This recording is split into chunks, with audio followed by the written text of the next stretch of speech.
and you're looking up at Godzilla overlooking the Golden Gate Bridge, and it's just beautiful. Cinema level, like theater level quality within your home. Apple TV, which they just released their slate for early next year of oncoming shows for Apple TV. Lots of great stuff. I mean, Apple TV for me has kind of become HBO 2.0 because the quality they've been putting out has been nothing short of fantastic. I mean, we've had shows like Shrinking, which I absolutely adore. I'll get into that in a bit. Foundation, For All Mankind, Monarch, The Morning Show, Ted Lasso, the show that basically is the poster child of Apple TV. Some original films, like they teased just before this, Eternity, which I saw last week. It was a fantastic film.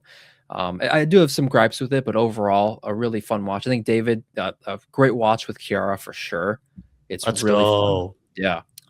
David, I'm curious. Have you checked out anything of Apple TV lately? Oh, I know Pluribus. Yes, Pluribus, and then Severance is Yes, I forgot about that. is the other one. I mean, Severance Severance took the world by storm this past year. I think it came out early this year with the set design, the story, the characters, the twists. I mean, some people called the season finale of Severance the best TV show episode they have ever seen. That's very high praise for something like that. Man, Apple has just like a ridiculous amount of money. I mean, like they're just they have so much cash that they can throw money at stuff.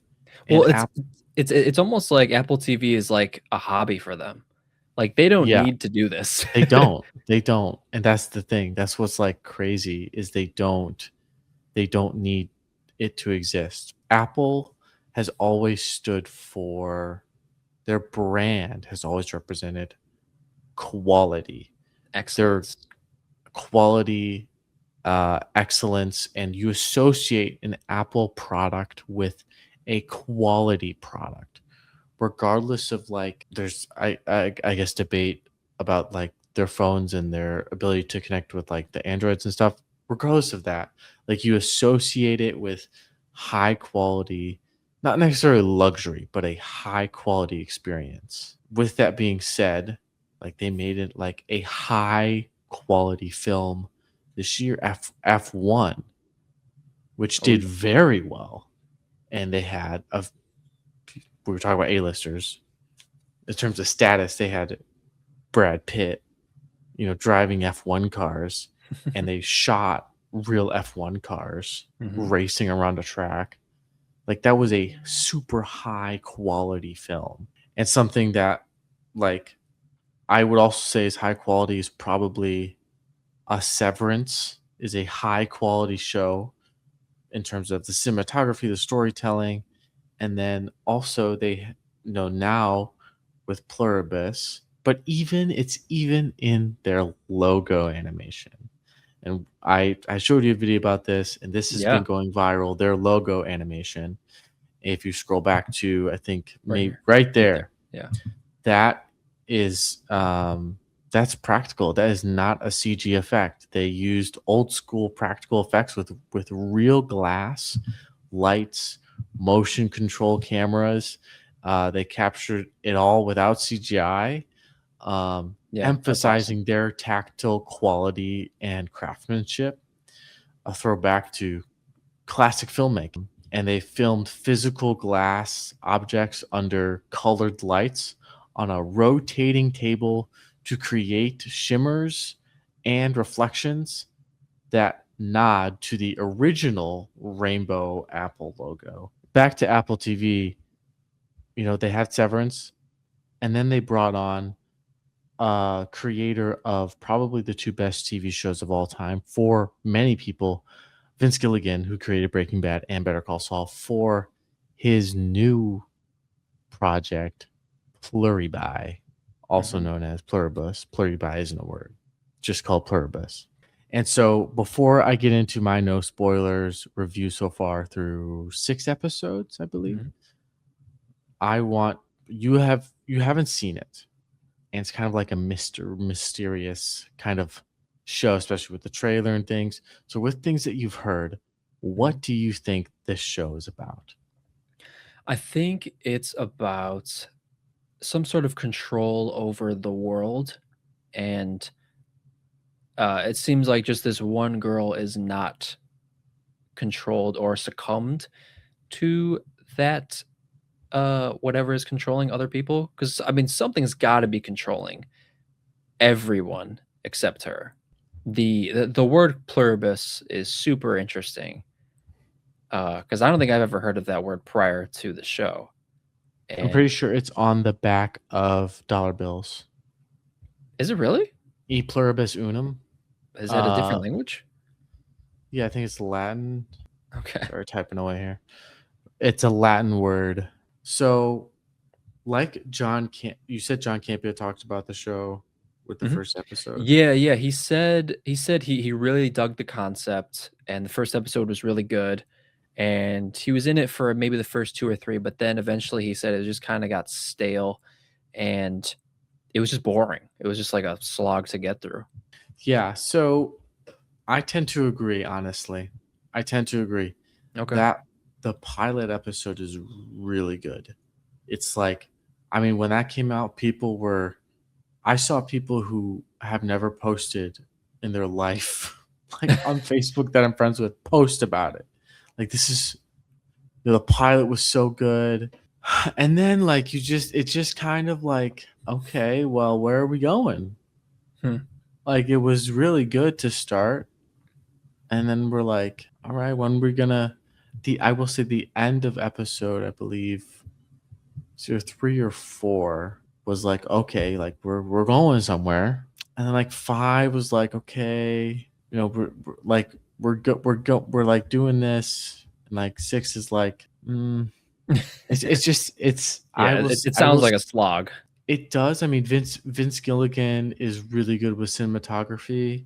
They they built a neighborhood to do this. I like that. Like homes. There might be a huge payoff. Like there might be. Vince Gilligan's writing is really good. I'm hoping. Yeah. I'm hoping there's a big payoff. But right now, I'm feeling the slog. I'm feeling kind of the drag, and but Better Call Saul kind of was that. It was a slow burn. Really, the first 2 seasons were kind of slow. Right. That's what But that's I what mean, detracted me from season one. I was like, this is boring. yes, but the payoff was unbelievable. It was so good. It was like people's best television show of all time type of payoff. So like if we can anticipate that with Vince Gill, with the Gill, then we can probably anticipate a huge payoff. At least that's what I'm hoping for. I don't know. I'm a little worried, but at the same time, I think back to Better Call Saul and it was slow in the beginning. And then we just had just a masterpiece at the end. Hmm. So are we gonna get that here? Maybe. I think they're probably getting good ratings. I think people are watching it for sure. I wonder how well the season will end. Only got a few more. I think 2 more episodes left. It's gonna be really interesting to see what happens. I think you should check it out. I think it's definitely worth watching. Um, Okay. I mean, the first episode hooks you. Like you're just hooked, line and sinker. That first episode. Yeah. Going back a little bit to some of the stuff they showed. For me, my shining beacon of this is Shrinking. It is, I think it's one of my favorite shows, period. Oh, and Monarch is fantastic. Okay, This so giant Kong. Yeah, what's up? so it is. So I'm sorry to jump in, but Yeah. really quickly here, it has the shrinking on the screen, and then it just cuts to Kong, just Boom. like beating his chest, and you think like, wait, is Kong in shrinking? It kind of It's seems like it's that. it's kind of like this weird dichotomy of the word shrinking on the screen and then Yeah. literally Kong. It's just funny to me. Yeah. No, but Shrinking, I mean, again, they do it again. Yeah, Godzilla coming right after Shrinking. Oh, it's such a fantastic show. It's beautifully told with a wonderful band of characters that are all quirky in their own way. And I think this is another great example of a show with a great ensemble cast that never gets lost. Each character has their own precedent in the show. Each of them are hilarious. Each of them have their own just cool they definitely go into storylines within each character, as it is about certain shrinks.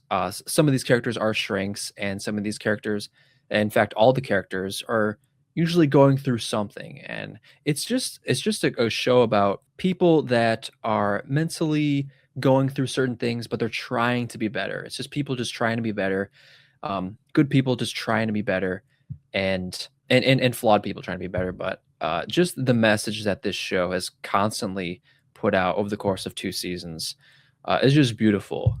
Jason Segel as the lead is fantastic. He's hilarious. I love him and everything. Harrison Ford, this is some of the best acting he's done in a long time. Like Wow. it seems like with Harrison Ford, he could rein it in sometimes. Like I believe his performance in this is just leaps and bounds ahead of Force Awakens. I mean, he's just it's crazy the difference.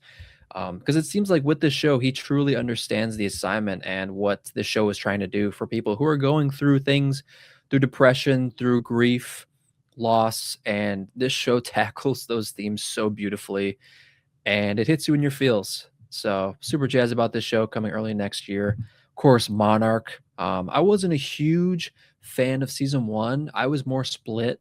I loved when they went back in time because it's a show that takes place in two different time periods, in the past and in the present. And I loved everything taken in the past. It was it felt like a gripping story with what was going on with Godzilla, and in this new season, we're going to get Kong, which we did not get in season one.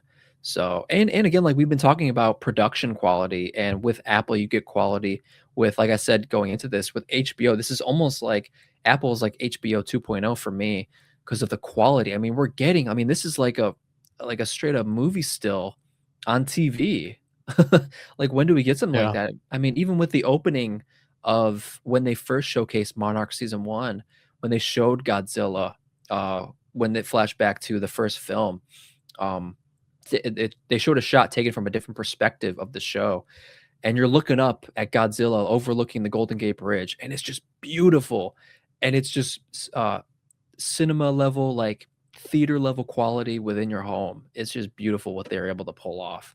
So, two shows I'm looking forward to greatly. I know I got to get into Hijack at some point. Idris Elba is fantastic in that as well. But yeah, that's our thoughts on Apple TV coming at it early next year. Lots of great stuff are coming next year.